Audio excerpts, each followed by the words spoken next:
Hello, today we are in Birmingham to meet up with the Twang to find out how they went from playing such small, tiny pub gigs to being a much celebrated band of the Birmingham music scene. They're going to be showing us around some of their favourite places before we head here to the Victoria, where they're going to chat to me, Nick Grimshaw, and perform again a tiny, small, intimate pub gig just for us two. This is Gaymers Grassroots Gigs. Let's go meet the Twang. She said I'm leaving, and that's the way it is. She said I'm coming now though. She said, why'd you always say that? You've no intention, why'd you always do that? It's this repetitive nonsense that brings her down. And it's my double trouble body roll chit-chat that causes her frown. And I'm staying out. What I really want is you. What I really want tonight with you. And while I could, it was good. At the time I felt I should. What I really want tonight with you. The Twang, hello. Hello. Welcome to Grassroots Gigs. Cool, man. We're in the Victoria pub in Birmingham. Yeah. What about this place? What does this mean to the Twang? It's kind of just where we'd, have a few drinks and that now. This is where all the little indie kids go, so it's the cool pub of town. Okay. Yeah, that's it. What do you recall as being like the first time that you started taking it seriously as a band and you stopped the mischief? When did you think, we might have like a hot water and lemon and be a serious band? Was there a time? For me, it was when we got like Rob and Jackie on board. Yeah, the management. Because we had this relationship with them where they liked us as a band but didn't like us as people. Right. And I sent them a demo and I hadn't heard nothing, and I phoned him up and he was really interested. So I was like buzzing, and he was on a tour bus with editors going somewhere, and I was like, and he was going, we'll do this, but like, if we're going to do it, I want you to start taking it a bit more seriously. Yeah. So they were like, go from away, then on, really. write some, get your act together, write some more songs. And when they came back, they were like, you ready? And it just went like that then, really.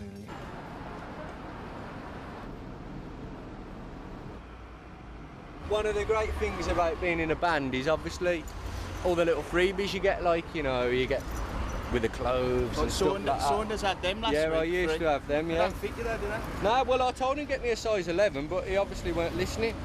So we got a nice little drive into the city now. Yeah. Bit of greenage and that, As you can see, we're always got our police escort with us, just to keep the mob of fans off our back. Lads, it's this way! It's this way! And this is the jewellery quarter, yeah. Like, you can buy all diamonds and... The world-famous jewellery quarter, man. It was such a long process making the album, and we went to so many different places, we was a month in Wales and a month in Spain, and perhaps last summer we was a little bit down almost because things weren't going 100% to plan, but as soon as we moved into this area and got this little room, Barney Rubble, which is the first single, was written, Twitteroo, which is another big single going to be off the album. Yeah, it's about a kangaroo.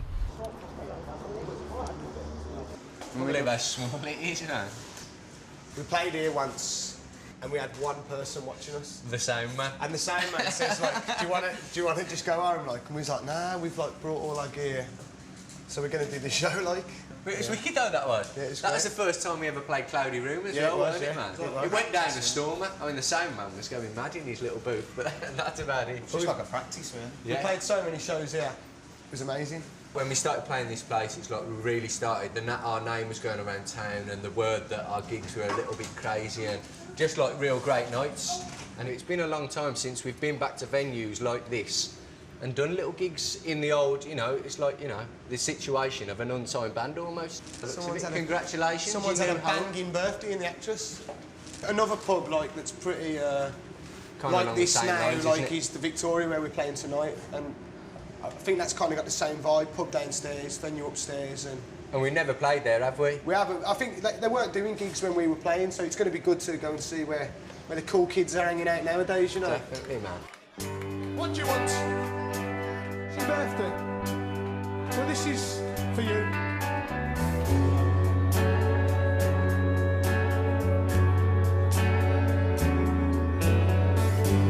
Jumping on another bus, I don't need this rush no more. take your hands out of your pockets, turn the lights on. 'Cause I've been losing track of time, taking back what once was mine. This is never gonna do. Always thought she'd want you on and on, on and on and on.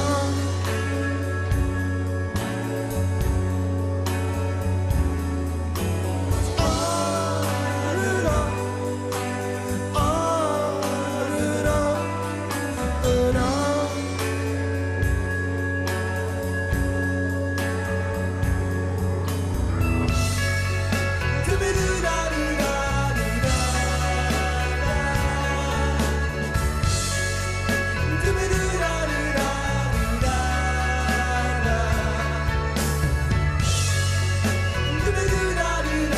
and on. So you've got a gig, of course, tonight upstairs. Yeah. Are you looking forward to doing like a small gig again? Very much so, yeah. Well, it's just going to be, you know, enclosed, a lot of people, and it'll be mainly just hardcore twang fans, so it's just going to go off, innit? Yeah, and what about like friends and family? Have they all been in touch on the guest list? Certain friends. The phone's been ringing and it, but it's just most friends, yeah, most friends. It's because it's so small and that you don't really want your old dear at the back getting pushed around and points are being thrown all over her head. So yeah, it is kind of just the just the old lot that used to come and watch us. My before, mum would you think know. it's a bit of a come down. She's only ever been to one gig. Where's it gone wrong? What have you done? I thought you were writing great songs. No, she's only been to one gig and it was Brixton and Until we play somewhere bigger, she's not going to. Yeah.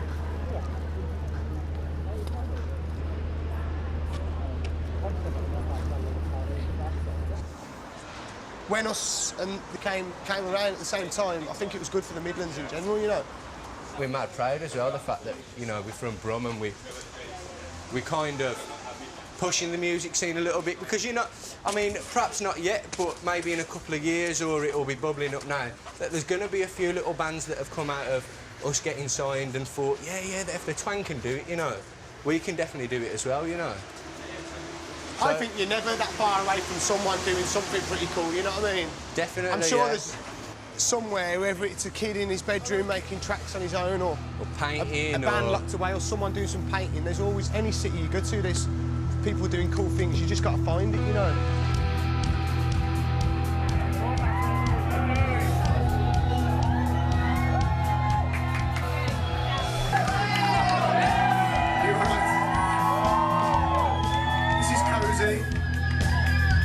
You sat on your own, you hear your phone, and your mother calls you. You make a deal, you shake on it, but you're not far through. You at the scene, you're nice and clean, everything's sprucing. Up the bar, you grab a jar, and then you bump into. And he says, let's get some Gianluca, better on the juggler. Well, you better find your dealer. Let's get some Gianluca, better on the juggler. There's no going back from it. There's no going back from it. Well, it's getting late and I'm in a state, so I have a sing song. With SSG sipping beers with a one and only tiny big bump. And they ring that bell, they ask politely, can I get a move on? I say I'm playing my card, I'm already barred, so I told you do one. Tell us about the venues that you've been banned from in the city of Birmingham. We were getting banned, like, we got banned from a few venues. We'd get banned and then Phil would phone them up and he'd be like kissing their arse, apologising, they'd let us back in. And then we'd get banned again. Phil would do the same, like, John, I've got us back in, I think. We'd go there and we'd just ruin it all again.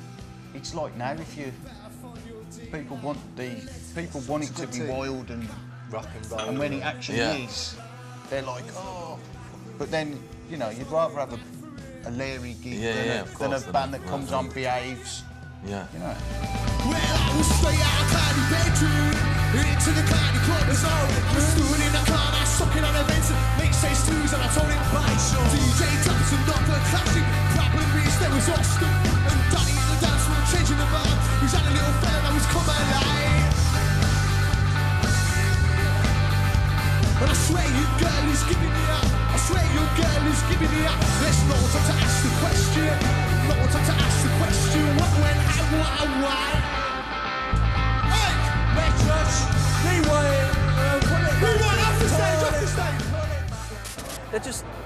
they're really interactive with the with public, really. So it's good fun. An intimate venue is always good. Absolutely amazing. Ripped it up.